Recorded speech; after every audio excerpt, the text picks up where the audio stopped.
Moyenne, chers amis. Moyenne, aujourd'hui nous entrons dans une nouvelle série et surtout dans l'univers de Sang Noir qui va nous permettre de faire une belle transition entre nos précédents épisodes consacrés au multiculturalisme vers cette nouvelle série qui est un peu plus consacrée au consommer autrement. Notre invité du jour, Stéphane Thial, à la tête de Sang Noir, vient nous raconter son aventure et nous allons découvrir avec lui comment, en ayant vécu à l'autre bout du monde, en étant français, en arrivant à Luxembourg, on peut développer un produit tout nouveau, particulièrement intéressant dans cette philosophie du consommer autrement. Alors, bonjour Stéphane, bienvenue. Bonjour, merci de me recevoir. Avec plaisir. Qu'est-ce qui, toi, français, donc comme je le disais, as-tu trouvé à Luxembourg pour venir poser tes valises ? Ce que j'ai trouvé, c'est surtout un cadre de vie déjà très apaisant par rapport à ce qui se fait en Europe, on va dire, qui avec le mélange un petit peu de la campagne, avec la campagne et la ville très présente, des grosses sociétés, des beaux acteurs dans l'économie, et le cadre de vie qu'on va dire qu'on va aller chercher plutôt à la campagne, en province. Tu nous racontes un peu ton parcours ?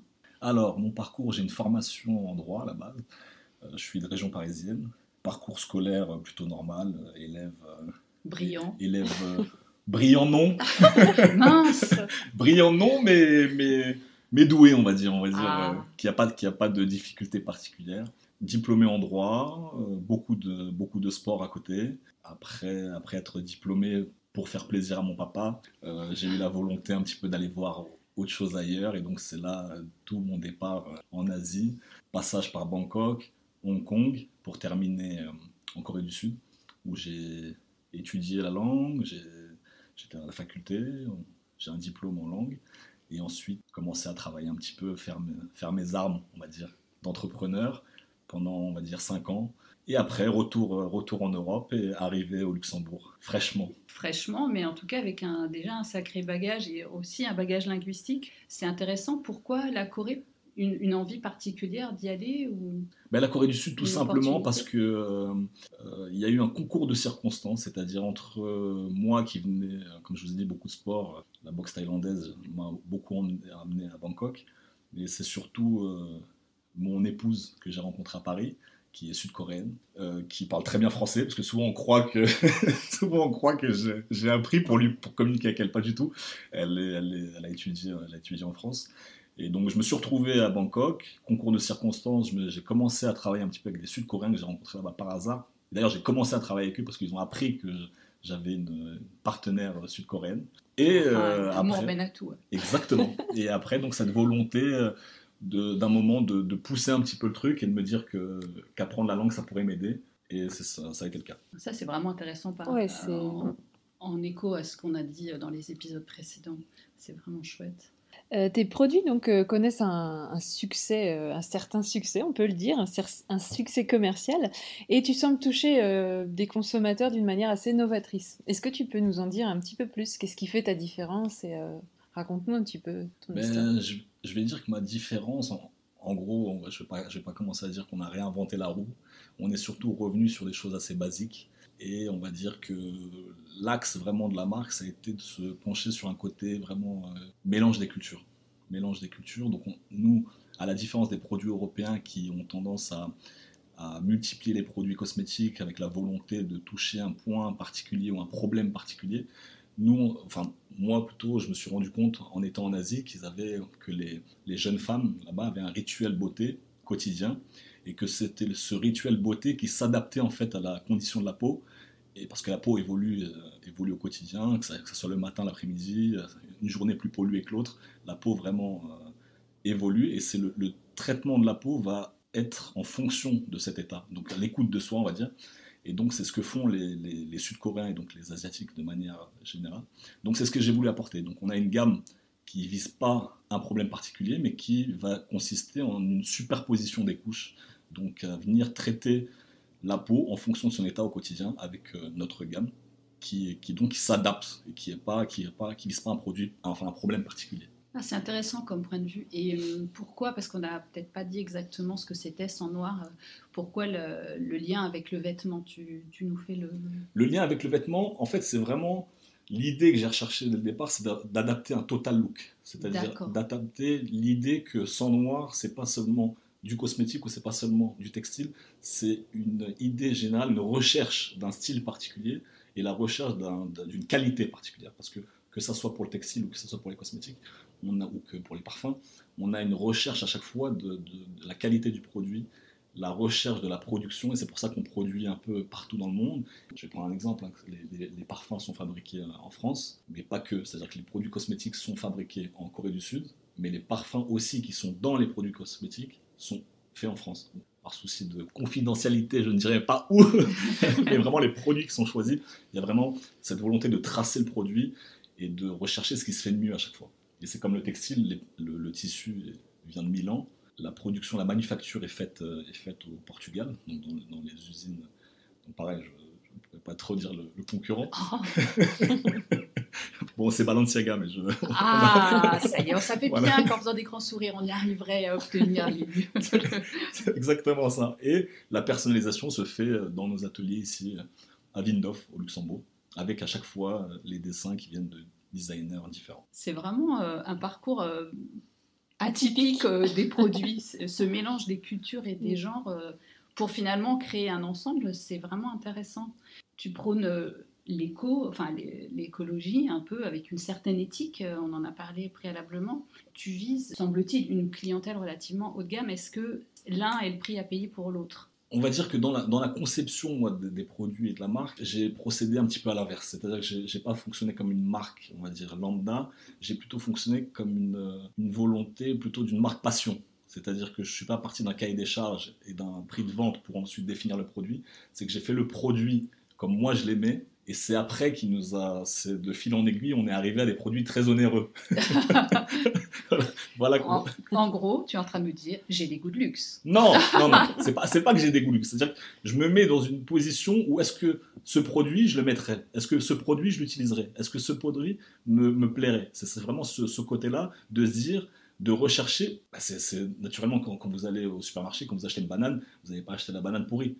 Vous achetez celle qui vous semble la plus appétissante. A priori. Voilà pourquoi. Et cette notion de clean, elle est arrivée par la suite parce qu'en fait, le choix des produits, le choix des ingrédients, par exemple, je donne un exemple pour l'huile pour le visage. Il y a des pétales de rose, c'est une huile à base de thé vert. Le thé vert est cultivé à Jeju, dans une île patrimoine de l'UNESCO. Et il faut savoir que c'est parce que j'ai choisi ce thé vert parce que c'était celui qui était le plus riche au niveau des ingrédients, au niveau du antioxydants. Exactement. Et donc les pétales de rose, je suis parti les chercher en Nouvelle-Zélande parce que la qualité de pétales de rose que je recherchais m'a fait aller jusqu'en Nouvelle-Zélande et fait certifier cette culture de rose. Donc c'est pas vraiment la recherche du premium, c'est la recherche d'un beau produit et d'un bon produit surtout. Mais selon toi, il n'y a pas peut-être un risque d'exclure une frange de la population qui justement est quand même attirée par le bio, l'écolo, mais qui n'a pas forcément ce budget pour s'offrir ce genre de produit? Après, c'est sûr que du bio, on peut le trouver à toutes les gammes de prix, c'est évident. Mais je pense que si, encore pour le textile, c'est encore autre chose, mais pour les cosmétiques, moi je trouve que niveau prix, on est premium et par rapport à la concurrence et par rapport à la qualité du produit, ce qu'on fournit, on est très très bon marché, vraiment. Je dis pas ça parce que je dis pas ça parce que c'est vraiment, mais même le directeur des Galeries Lafayette à chaque fois me dit tu devrais être 2 fois plus cher par rapport à la concurrence. Et c'est vrai qu'on a fait l'effort de donner quelque chose de premium à un prix abordable. Donc je pense que si on fait un petit effort, c'est possible d'avoir la gamme et surtout Et puis qui est testé. Exactement. Merci pour les petits porte-monnaies, ou en tout cas ceux qui peuvent se l'offrir, c'est intéressant. Sang Noir est certifié clean, donc tu en as parlé il y a un instant. Alors, on en a discuté avant, mais est-ce que c'est un argument marketing ou est-ce que ça accompagne, mais ça semble être le cas, d'une vraie conscience verte ou en tout cas un minimum d'impact sur notre pauvre planète qui souffre terriblement? Je ne vous cache pas qu'à l'origine, le clean, c'était une volonté personnelle. C'est-à-dire que quand je vois l'impact des sociétés sur l'environnement, il y avait cette volonté vraiment de ne pas venir trop aggraver la situation. Et donc le clean, c'était une volonté personnelle. Mais il s'avère que par la suite, du point de vue des cosmétiques, il a fallu apposer le label clean, le label vegan, le label organique ont dû être apposés, tout comme le label 1% for the planet, donc comme on le disait tout à l'heure. On fait partie du collectif et on reverse 1% de notre chiffre d'affaires à des associations qui protègent l'environnement. Mais ce n'était pas une volonté de le mettre en avant et c'est quelque chose qu'on a au maximum cherché à garder. Mais c'est quelque chose qui a été mis en avant, ne serait-ce que par nos distributeurs, parce que c'est quelque chose qui pour eux est très important, mais ce n'était pas notre volonté originelle. Mais du coup, ça rend la démarche vraiment authentique. C'est ça, c'est-à-dire que c'est vraiment ma volonté de pas trop impacter et d'être vraiment solidaire, parce que je pense qu'on a une période, pas que pour l'environnement, je pense même d'un point de vue humanitaire, parce que qui dit clean ne dit pas forcément que pour l'environnement, il y a ce côté de volonté d'aider la société. Et c'est pour ça qu'on a rajouté la gamme. Quand vous voyez la gamme de gel main, parce qu'on a un gel hydroalcoolique qui s'associe à la crème main, qui est jaune parce qu'il y a la volonté de rappel au Yellow Ribbon, donc qui est le ruban jaune en solidarité aux gens qui souffrent. Donc le gel hydroalcoolique a été fait pendant la période de pandémie, c'était quelque chose qui n'était pas prévu. Donc c'est pareil, c'est pas vraiment une démarche de marketing, c'est vraiment la volonté de s'aider et la volonté d'aider les autres. Très chouette. Donc au niveau de ta gamme de vêtements, tu réutilises des chutes des tissus de haute couture qui viennent directement de Milan. Est-ce que cette approche économie circulaire, c'est un plus, enfin, ça fait la différence auprès de tes clients? Je dirais pas que c'est ce qui fait la différence, mais il y avait, comme j'ai dit au départ, c'était surtout la volonté d'aller chercher ce qui se fait de mieux dans chaque catégorie. Donc, qui disait tissu, il y avait cette volonté d'aller vers ce qui se fait de mieux, donc le tissu milanais, qui est sans conteste un des tissus au monde qui est de la meilleure qualité. Maintenant, c'est au-delà d'économie circulaire, je dirais surtout pas la volonté d'aller chercher le bas prix, parce que c'est un tissu qui coûte cher. Donc ça se ressent sur le prix de vente, mais c'est quelque chose qui coûte très très cher, les gens ne se rendent pas compte. Mais vraiment, il y avait plus cette volonté, quitte à en payer le prix, plutôt qu'aller au Bangladesh, par exemple, qui souffre de cette surconsommation, de cette surproduction de tissus, avec des rivières qui sont polluées. Pour tout ça, pour avoir un tissu à la fin bas prix, il n'y avait on ne voulait pas aller chercher ce côté, aller chercher plutôt proche. Donc, je dirais pas local, parce que c'est le tissu qui est fabriqué là-bas est hors de prix, mais plutôt vraiment aller chercher quelque chose de qualité. Ouais. Finalement, c'est penser quand même, consommer différemment avec une approche plus respectueuse et plus qualitative. Est-ce que c'est quelque chose que Sang Noir partage avec les Galeries Lafayette, puisque comme on ne l'a pas vraiment dit, mais on va dire maintenant, tu as eu la chance de t'installer, d'avoir un espace qui s'est révélé une franche réussite en très peu de temps, tu vas nous le dire, aux Galeries Lafayette. Est-ce que c'est quelque chose, une réflexion que tu partages aussi avec ce réseau qui t'a ouvert ses portes? Ben, dans le cadre de notre collaboration avec les Galeries Lafayette, je dirais même pas que c'est quelque chose qu'on partage, c'est quelque chose qu'ils avaient avant moi. D'accord. Voilà, c'est-à-dire que c'est quelque chose que j'ai découvert par la suite en échangeant avec les Galeries Lafayette. Il faut savoir qu'ils ont un label qui s'appelle Go for Good. Donc ce label, c'est basé sur des critères de sélection qui sont très très très très très poussés, avec la volonté vraiment de sélectionner des marques qui ont un minimum d'impact sur l'environnement ou qui ont un apport favorable sur le plan social. Et vraiment, c'est quelque chose qui a collé en fait par la suite, parce que j'ai découvert ce label en arrivant en Galeries Lafayette et je me suis rendu compte qu'on répondait aux critères. Donc c'est très très bien et on a été très contents de partager ça. Mais ils ont été encore plus loin que nous, parce qu'ils sont au-delà du label Go for Good avec les critères liés au vegan, au bio, l'organique, tout ça, tout ce qu'on connaît maintenant. Ils sont en train de développer, ils ont déjà lancé ce qu'on appelle les magasins qui sont, si je ne dis pas de bêtises, ça s'appelle Restore. Et c'est du seconde main. Ils sont en train de développer vraiment l'idée du luxe en seconde main pour éviter en fait cette surconsommation.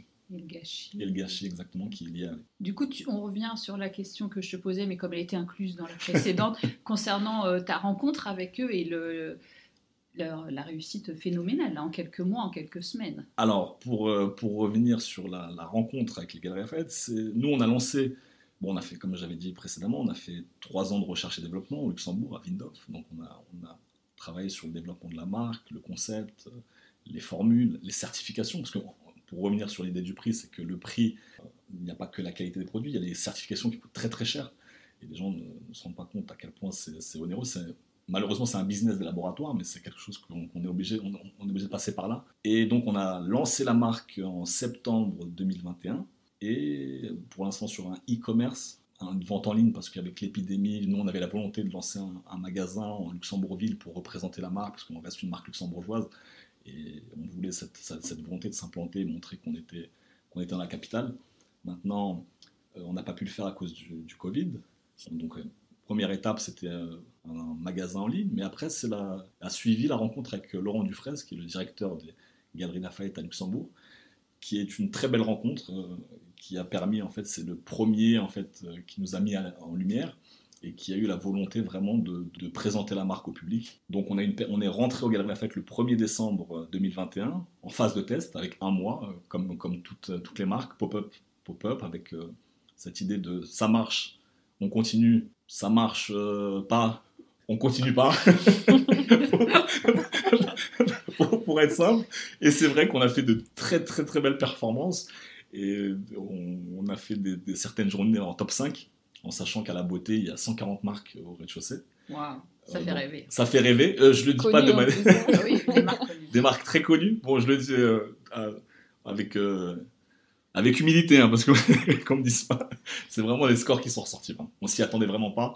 On était très contents, et surtout de cet accueil des Luxembourgeois qui ont accueilli, on va dire, leur marque, parce qu'on reste luxembourgeois. Excellent. Et du coup, quel regard tu portes sur les évolutions de consommation? Est-ce que consommer différemment, ça va devenir un peu une obligation dans le futur? Est-ce que voilà, les modes de consommation de demain vont être différents de celles d'aujourd'hui et d'hier?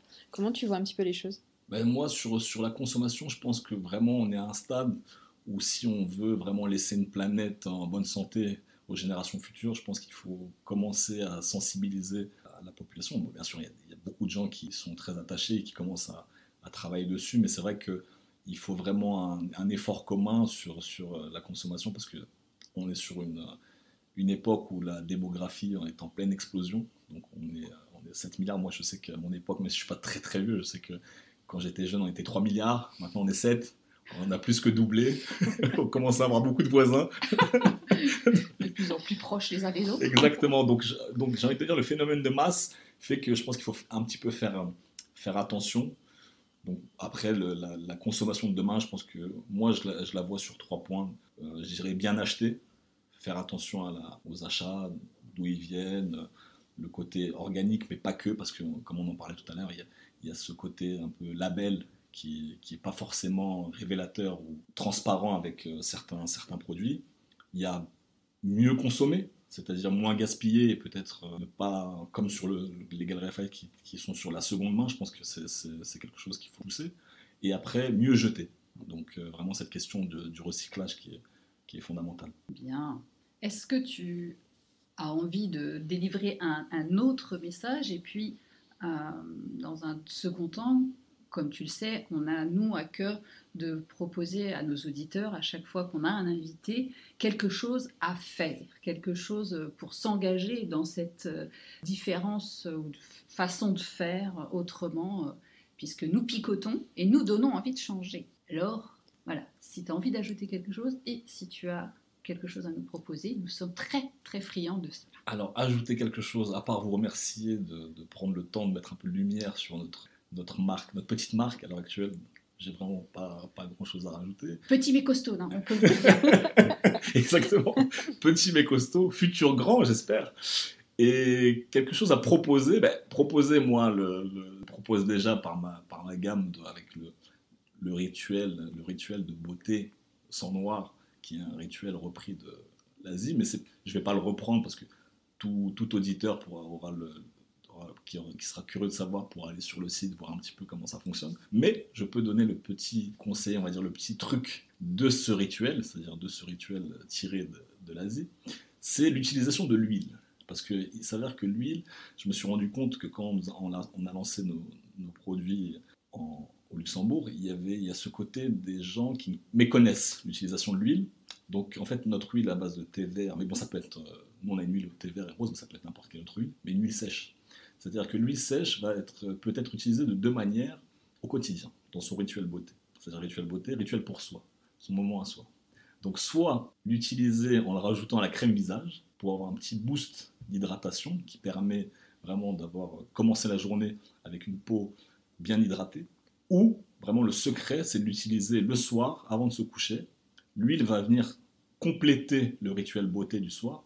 Et en fait, ce qu'il faut savoir, c'est que cet apport, c'est un apport scientifique, c'est que l'huile permet en fait de venir sceller les ingrédients qui ont été mis sur la peau avant de se coucher. Donc en fait, il a été prouvé scientifiquement que si vous ne mettez pas l'huile, 60% des produits que vous avez mis avant de vous coucher vont s'évaporer. Donc l'huile va venir sceller et vous permettre d'absorber, que votre peau passe la nuit et revienne le lendemain, peut-être que votre mari ne vous reconnaîtra pas. Mesdames, vous savez ce qu'il va ça fait, mais monsieur aussi, allez-y, un petit peu d'huile, à choisir quand même de qualité, on l'aura bien entendu. Pas forcément son noir, mais une de qualité, une huile sèche. Merci pour Super, tous ces conseils. On va tester tout ça. Merci beaucoup, c'était très riche. On est vraiment ravis d'avoir pu te rencontrer et on te souhaite vraiment plein de succès. Et merci à vous, chers auditeurs. Donc n'hésitez pas à tester ces petits rituels beauté et à nous en dire plus sur Instagram ou toutes les plateformes sur lesquelles nous sommes présentes. À très bientôt. À bientôt. À bientôt.